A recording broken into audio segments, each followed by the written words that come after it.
I think when we left off, we were somewhere about here, right? And you heard a small fraction of his story, of how things became like they currently are when it comes to us. The things that you see with your eyes, hear with your ears, feel with your heart, and process with your brain. To experience how much pain he is in since I died, and try to feel his hurt in your own way, and to know how deep this runs, for me, for him, for one of you in a future predestined point in time. I understand and feel his pain too, and in my own way, and it hurts me a lot. God, do I ever feel something emotional where I currently stand and exist? This lingering emotion stitched to my skin as though I'm about to rip into 3 pieces instead of 2. I can only begin to understand what he feels on the other side of this mirrored lens. The questions plague me just as much as it does him. The lack of answers, the lack of resolve. It breaks my heart, still. It stings my soul, still. My spirit never rests because my business will never be finished until I can hold him once again, and he hold me back once again.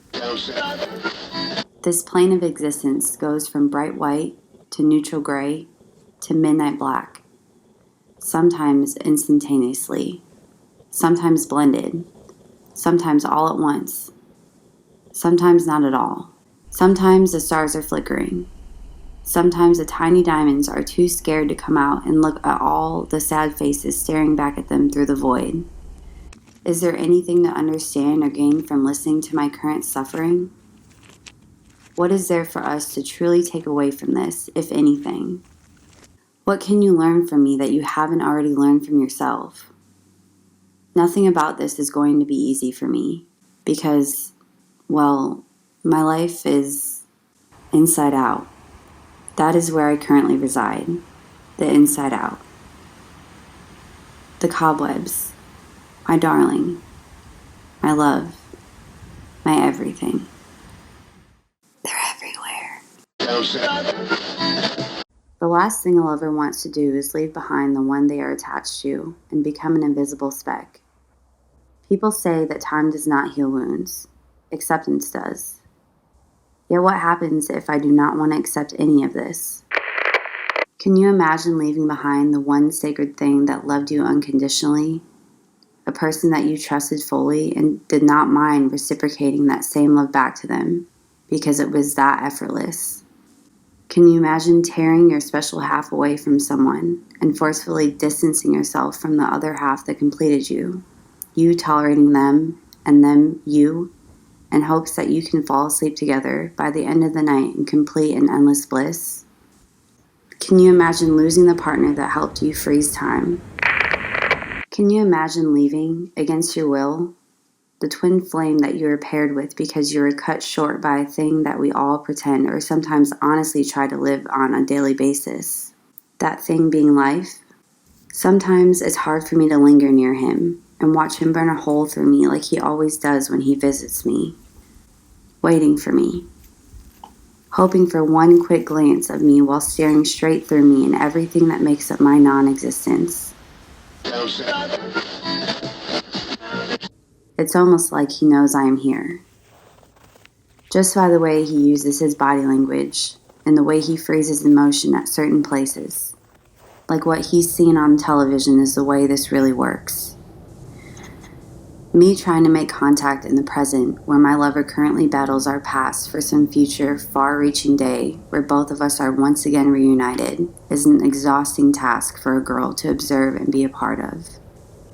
And I reach out to him and want to feel him so bad that I catch myself wishing for a different outcome every time I take my hand and invisibly brush through what I used to be able to touch and feel on demand. A ghostly palm doing everything it can to feel alive.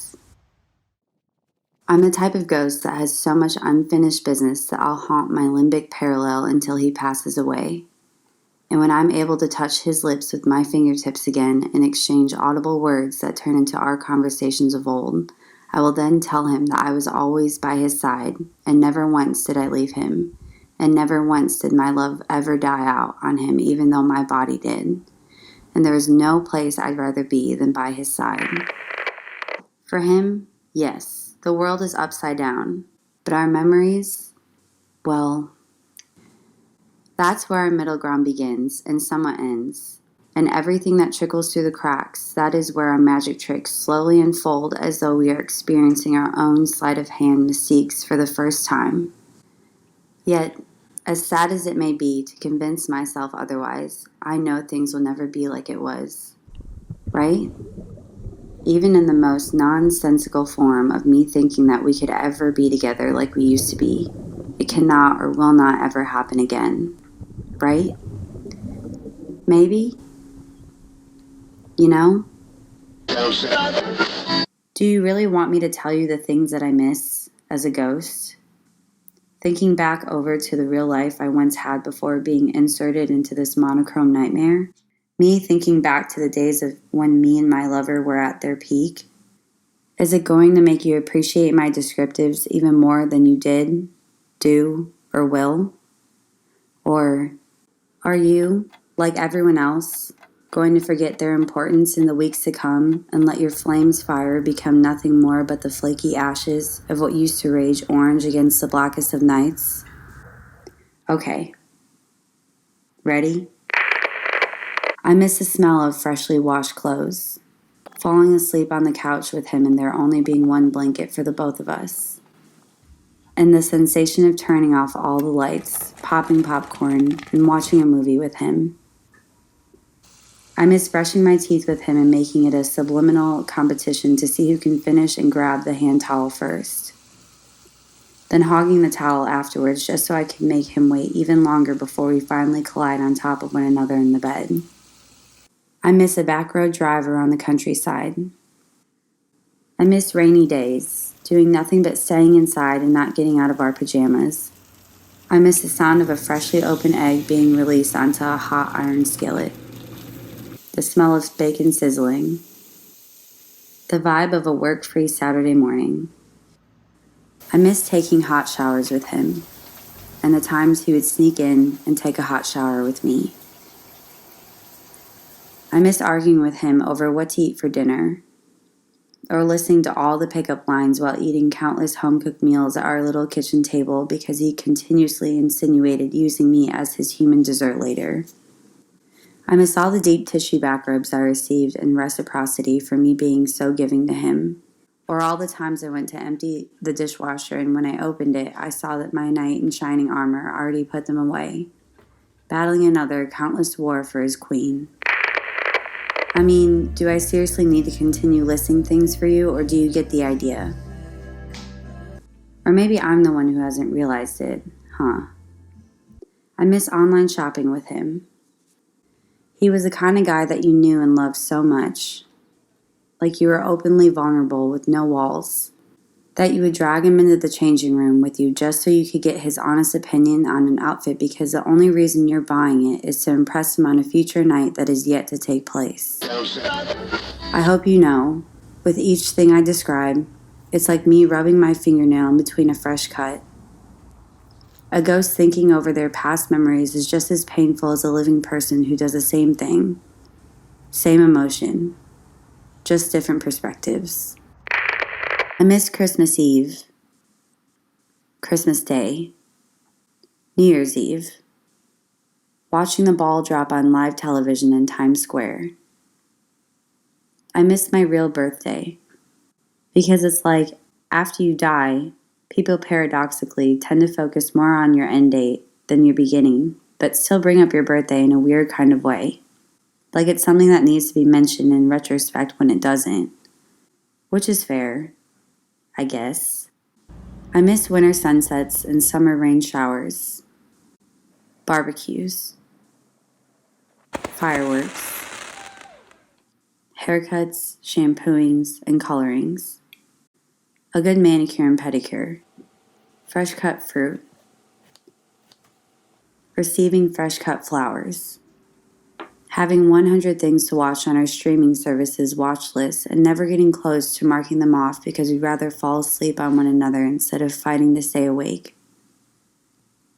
I miss the smell of burning leaves, the ocean air, fresh brewed coffee, of live music coming from one of our favorite bands, the sound of a waterfall cascading through the mountainous hills, the sound the ocean waves make as they hit whatever stands in their way. How much in common do we have with those waves? I miss seeing the sun peek through the blinds on a work-free weekend and knowing I have nowhere else to be than where I currently am. I miss scanning any menu and being extremely picky on what I want to eat for my next meal. I miss looking at the light from the television reflecting off of him as we lay in our dark bedroom. I miss standing under a dark, clear night sky, looking up and staring at a full moon, allowing myself to feel insignificant for as long as I remain there, knowing that I need to make myself feel unimportant from time to time to keep everything in perspective. I miss rubbing any exposed or clothed skin on his body. The sensation of peeling an orange. The wet trickle feeling of lukewarm water running through my fingers. I miss the warmth from a campfire that has been crackling and popping for over an hour. Looking back at everything that made our life, I'm glad I lived a majority of those moments to their fullest because now, well, considering how empty I am, it shows me how full of life I used to be, which is heartbreakingly beautiful to have to admit and realize. And nothing will ever rob me of knowing that fact. I'm a girl on a mission, no matter how impossible that mission really is. I do so because our love depends on it. Always has. Over time, we, the deceased and the deceased, tend to lose ourselves in the patterns of everyday life, and when something disrupts it, it takes us off guard and skips a rock across our still ponded stability. I see him sitting at the Thanksgiving table, not knowing what to be thankful for ever since I was ripped away from his everyday, even though some would say that enough time has passed and maybe it was time for him to move on, as others would advise him to grieve for as long as he wanted until he finally came to terms with what happened. Then I start to think to myself, what about the ghost inside all of us? Us being the living dead and the dead living. Can a ghost still have a ghost living inside it? All that aside, I cannot think of anything more heartbreaking than having to brave the everyday without my lover. Not because we are broken up, decided to take a break, or in a disagreement. Not because we missed our flight, train, or bus. Not because one of us is in a coma, but because the universe took that special someone away from me, from him. And we are scared the void could never be filled back to how it used to be, so we decided to fill it with emptiness, sadness, anger, or non-understanding acceptance of what the new normal was going to be for the time being. What a joke to have to force yourself to accept or believe. We were something the world needed more of yesterday. We were something that was essential to the fabric of today. Our love was the hope of the future. Our perceived notion of what we always thought would be our forever changed in the time it takes for you to inhale a single breath. The time it takes for you to blink once. For the red light to change green. Then it was gone. Forever. And ever. Never to return. For infinity. Times infinity. Times another infinity. Me and him caught in another inevitable loop, an unpredicted loom. And to know that death holds us in such a vice, a hardened grip. One day turns into 10, turns into 10,000, turns into 10,000. My mind filled with endless questions. What happens if I do not want to get over my death and stay in the gray so I can remain in closer contact with him and not walk into the light and be separated even further from him? What happens if I want to stay in this mirrored realm with him to see if I can make contact because my unfinished business means so much to me, and the memories of what used to be haunt me just as much as they do him? What happens if I'm scared? What? At least I'll admit it, unlike some people out there. Then I begin to think if I'm selfish for wanting to haunt him like I do, and plague his thoughts and leave him restless while keeping him as far away from the edge as I'm possibly allowed to. Is that selfish of a ghost to ask or demand? There have been a couple of close calls with him, and thankfully, he heard me through all of his painful mental blocks and did not go through with the self-infliction of bringing about a quick ending to his story. The thing is, I walk with him, wherever I can. I follow him, strapped, like a stray dog, turbulent, like a wounded butterfly, tired, like a weather-beaten lifeboat. I'm relentless in my pursuit of getting back into his arms and making everything okay between us, making everything complete, making everything normal, making everything more normal than it is right now. And it always seems like me and him connect in certain moments, then drift away, then find common ground, then lose ourselves. And all we are left doing is staring through one another rather than at one another. Always wanting, always needing, always desiring one last chance, always wishing that everything wrong would go everything right for once, just once, so maybe me and him could feel complete, so me and him could feel love like we used to.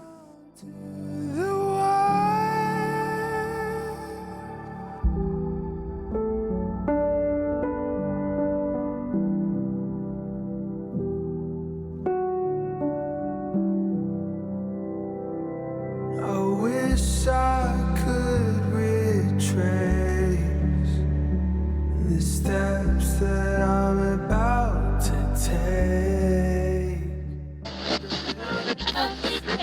Chance of fate, I'll be lost.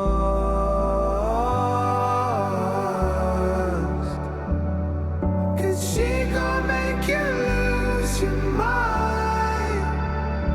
when your heart's down on the line.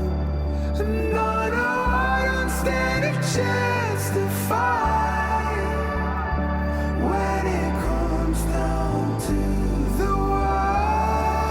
It's coming down. It's coming down.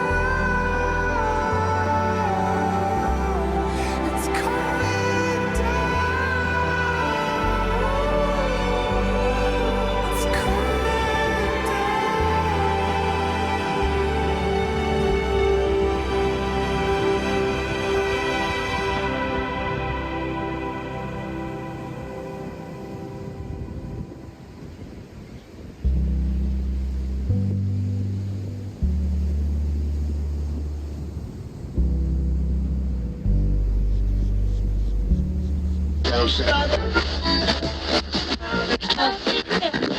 down.